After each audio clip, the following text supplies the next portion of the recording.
అందరికీ నమస్కారం. రాజా devotional blogs Telugu ఛానల్కి స్వాగతం. ఓం నమ శివాయ.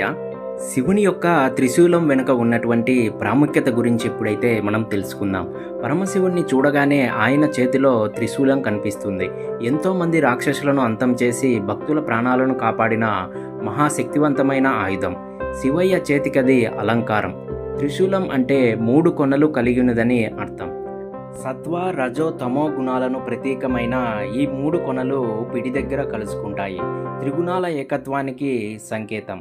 యోగపరంగా చూస్తే త్రిశూలంలోని 3 కొనలు మానవ శరీరంలోని ఈడ, పింగళ, సుషుమ్న నాడులను సంకేతాలు. ఈ 3 నాడులు శిరస్సులో ఉండే జ్ఞాన కేంద్రం దగ్గర కలుస్తాయి. ఇదే త్రివేణి సంగమం.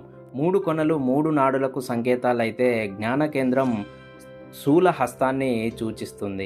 వాటి ఏకత్వాన్ని త్రిగుణ సంగమాన్ని ప్రకటిస్తుంది. త్రిగుణాల ఏకత్వాన్ని ప్రకటించే చోటును పట్టుకున్న శివుడు నేను ఈ త్రిగుణాలకు అతీతుడను అనే సత్యాన్ని ప్రకటిస్తాడు.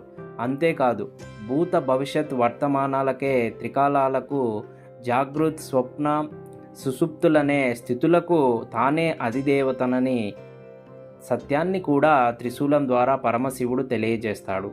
ఆది దైవిక, ఆది భౌతిక, ఆధ్యాత్మిక తాపాలను త్రిశూలం పోగొడుతుంది.